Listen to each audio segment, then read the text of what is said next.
Welcome back to the channel. This will be the best free hit team for Blank Gameweek 34. If you want to see a best wildcard squad, then let me know down the comment section below. Like this video, let's get it to over 150 likes, and let's keep on pushing towards new goals like 33,000 subscribers, which is our main objective by the end of the season. Check out all the links in the description below for my Patreon and the championships, for early access to my videos, amongst many other perks, the Discord server, FPL and FPL challenge leagues, Spotify, and much more can be found in the description. Let's get straight into this podcast, building the best 15-man squad on the free hit. Keep your eyes peeled for the team selection video because I have activated the free hit and there could be a few modifications throughout the week depending on injuries, suspensions, and what happens in the remaining games of Double Game Week 33. My current squad value is approximately 103.3 million, but in terms of spending power, it would be 102.3 million according to FPL.team, the website, which I'd highly recommend to everyone watching. It helps you visualize future transfers, compare chip strategies, and it really helps you to visualize how things would look like in future game weeks. But I'll start off with the two goalkeepers on the free hit. And remember, it's all about your starting 11, and these changes aren't permanent. These will last for one game week only. You can't make transfers, then play the free hit and expect those transfers to go through. But if you have any other questions about the free hit or any other chip, then let me know down in the comment section below. There are several goalkeepers to choose this week, and I think Nick Pope is one of the better ones. Newcastle kept a clean sheet in a 4-0 victory early in the season against Ipswich Town, and I think it's worth going for one Newcastle defender or Nick Pope in goal. But I think it's also viable to go for a triple up in the attack with Barnes, Murphy, and Alexander Isak. But the only concern I'd have with that is that we could see rotation between Harvey Barnes and Anthony Gordon. So be very careful with that sort of move. But I think one defender from Newcastle might be the best balance overall. But on the free hit, I always encourage people to be a bit different and separate themselves from the rest of the pack, because many of us will kind of load up on the same teams, Newcastle, Liverpool, Wolves, and ultimately want to have a bit of variety and find ways to gain an advantage over the rest and rise up those mini leagues and the rankings. And I think Nick Pope is one of the better goalkeepers, but you've also got Leno and potentially Bentley, who could start at 3.9 million for Wolves against Leicester, who just got relegated after a 1-0 loss against Liverpool. And speaking of which, that is the goalkeeper I'm going to go for right now as the backup, so to speak, and you could feasibly start him over Nick Pope or any other goalkeeper in Blank Gameweek 34.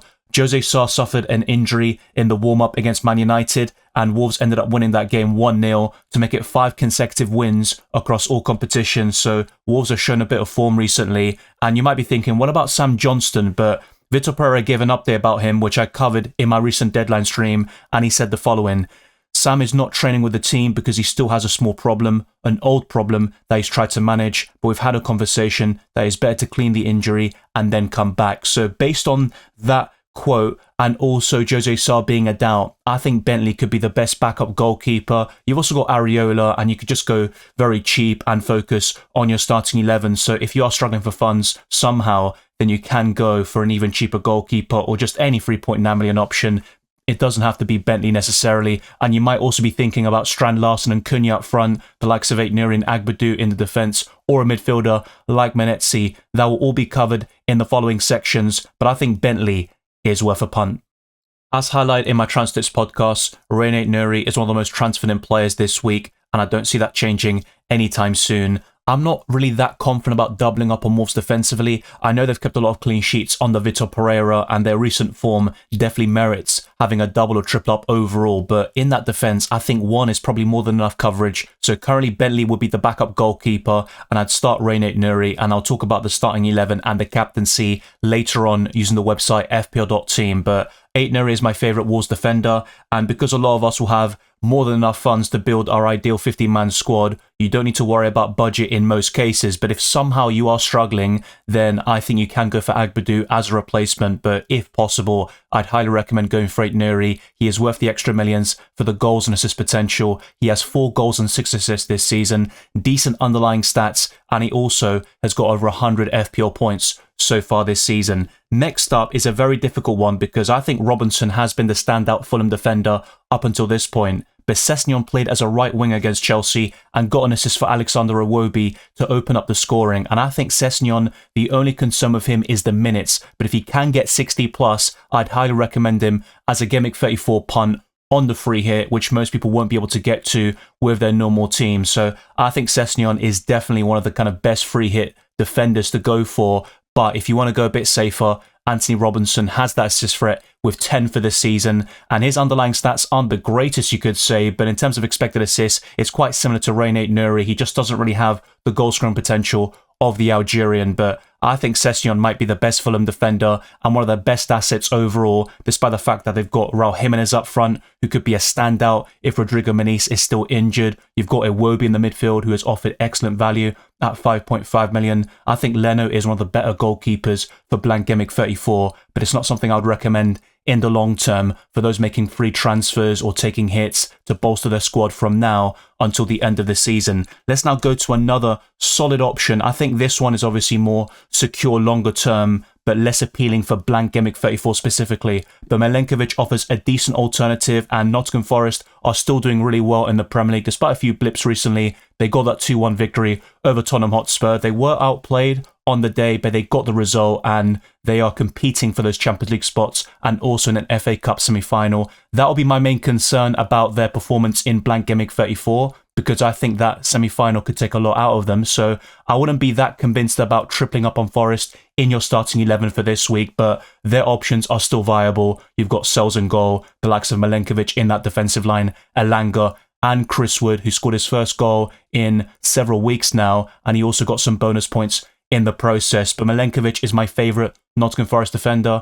He has been slightly underwhelming for me since I bought him in on the wildcard, but I still think he's a solid option overall, and on the free hit, he could be your 4th or 5th defender in the grand scheme of things. The same goes for Milos Kerkez, who has been in great form recently, despite Bournemouth kind of dropping a lot of points recently and having some poor performances as a collective. But Kerkez has the clean sheet potential, he can get some assists and bonus points, and I think he has stepped it up big time, and he is the clear standout in that Cherries defence over Howson, who has picked up several Player of the Match awards overall, but not in FPL terms, and that's what we're really focused on in this video. I think Howson is a decent alternative, but Kerkez has that assist threat from open play, and that's why I would highly recommend him. But to complete this team, things do get very interesting here with that 5th and final defender, because I know Tottenham Hotspur have a decent attack on paper, but they sit 16th in the Premier League table, and their full focus will be on the Europa League, and their opponents Liverpool are on the cusp of winning the Premier League title, and that could happen on Wednesday if Arsenal lose to Crystal Palace. But if not, I think the more likely scenario is that Liverpool wrap it up in style against Tottenham Hotspur this weekend. So you've got Van Dijk, Kanate, in recent weeks Conor Bradley has been starting, but the main man, you could say, who is on the verge of leaving to Real Madrid, he came on as a substitute upon his return from injury and scored the winning goal. I think he's my favourite pick from that Liverpool defence for Blank Gameweek 34. He's not someone I'd necessarily recommend for the longer term for those making transfers and not only setting up their team for Blank Gameweek 34, but also until the end of the season. But I think for this week specifically, Trent is certainly worth that punt. He might not get 80 plus minutes. I think he will be subbed off early if he does start. But that is my current thinking. I think he starts that game against Tottenham, gets 60 plus minutes. There is a chance of a clean sheet there, but he can also score or assist, get many bonus points, and I think Trent will have a solid end to his Liverpool career.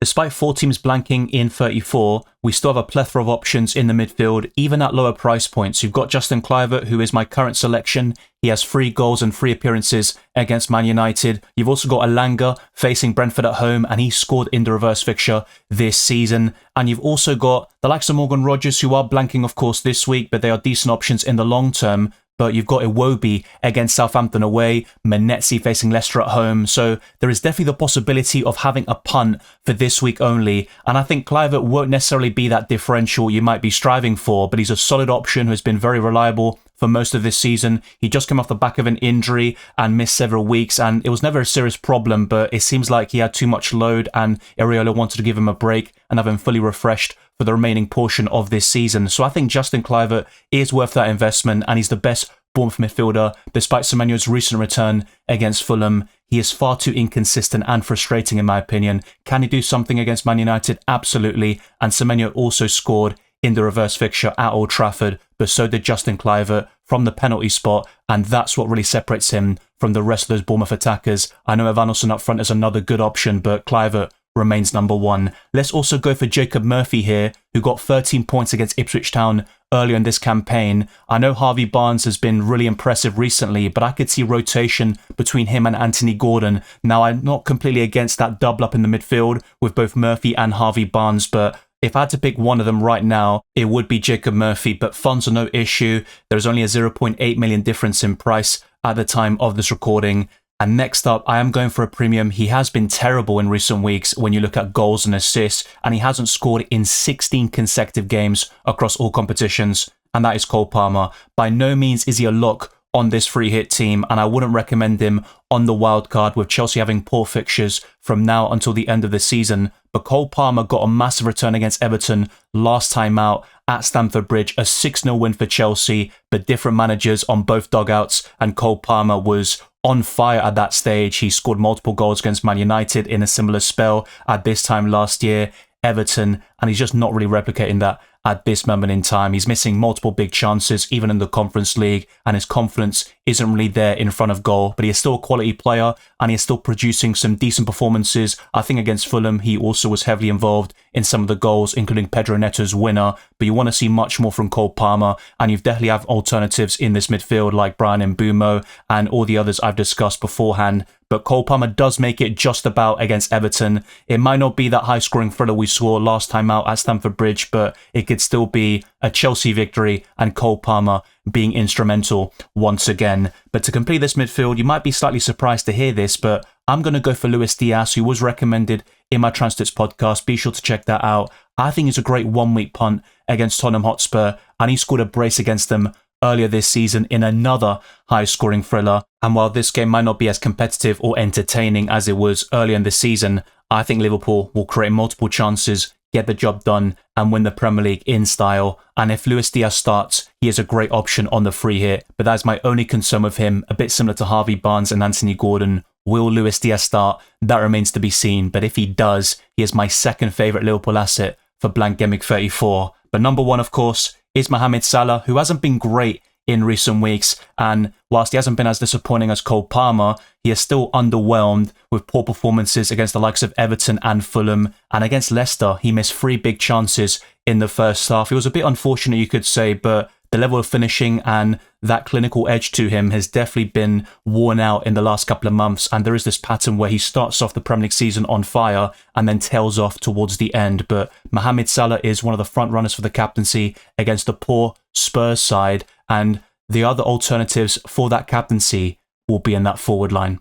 One of those contenders is Matheus Cunha, who won a free kick, which Pablo Sarabia brilliantly converted against Man United, and Cunha got maximum bonus points in the process, and that's what really separates him from most forwards and players in the game. That bonus points potential, he is a talismanic figure for Wolves, and whilst he does have a lot of yellows and red cards in him, and we have seen that happen on multiple occasions this season, he does score from low XG chances because he has a good finish on him. He can score from outside the box and also has good creativity stats. He does create a lot of opportunities for his partners, and I think him and Strand Larsen would be a nice differential double up in that front line. But if I had to pick only one of them, it would still remain Matheus Cunha because he can get both goals and assists and those bonus points, which Strand Larsen won't always get, or at least not on such a consistent basis as Matheus Cunha. Another captaincy frontrunner is Alexander Isak, who scored his first and only Premier League hat-trick against Ipswich Town earlier this season, and I could see him scoring a brace or perhaps another hat-trick in Blank Gameweek 34. But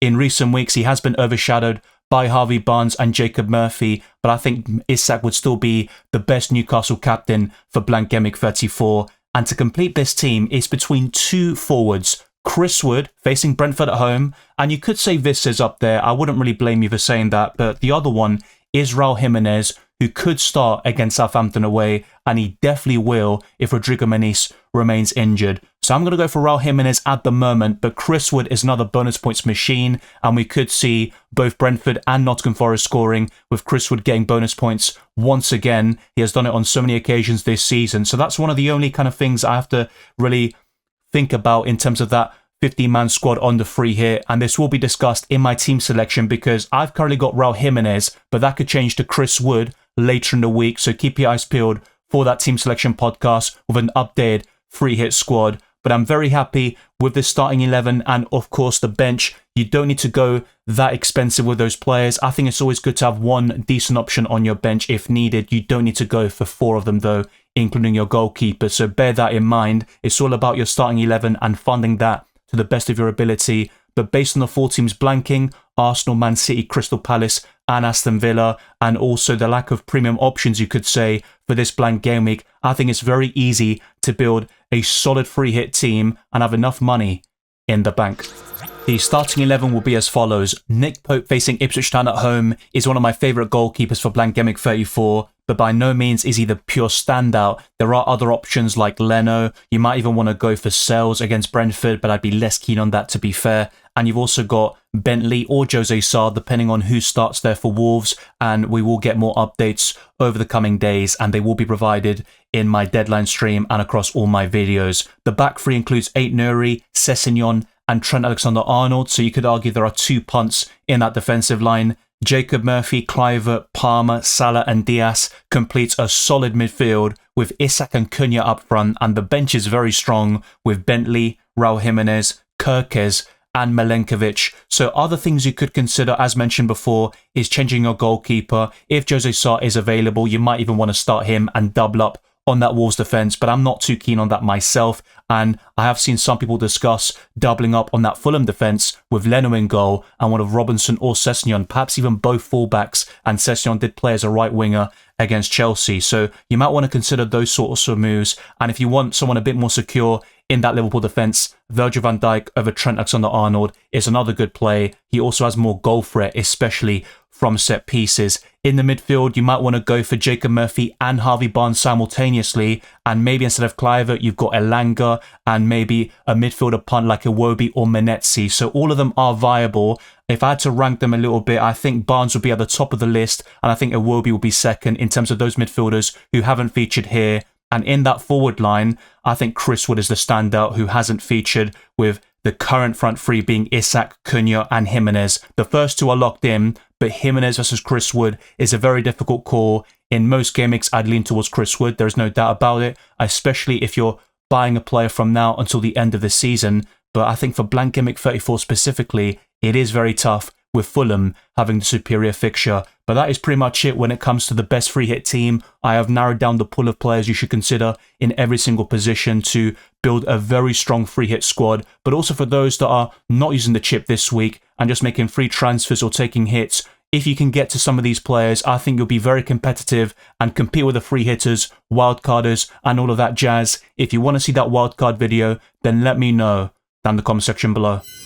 That wraps up the best free hit team for Blank Gameweek 34, and it has been a blast making these videos and podcasts. The transfer tips is already out on the channel. I did a reaction stream on Sunday, and keep your eyes peeled for the team selection. There could also be a best wildcard team, and of course on Saturday at a usual time, so to speak, in the UK in the early morning, we will have a deadline stream where I answer all of your questions and make sure you're well prepared with all the latest graphics, team news and injury updates. Thank you very much for watching this video and listen to this podcast. If you enjoyed it or found insightful, then like this video, subscribe to the channel, and also hit the notification bell so you don't miss a single uploaded live stream for both UCL Fantasy and FPL. Follow me on X, Instagram and Blue Sky, DylanRCM, and check all the other links in the description for my Patreon and the championships, further links to my videos, amongst other perks like priority reply to comments in the live streams and videos. Also check out the Discord server, FPL and FPL Challenge Leagues, as well as my Spotify. All of those links are in the description. I wish you all the best of luck for Blank Gameweek 34 and the rest of the season, and I'll see you on Saturday for the next deadline stream.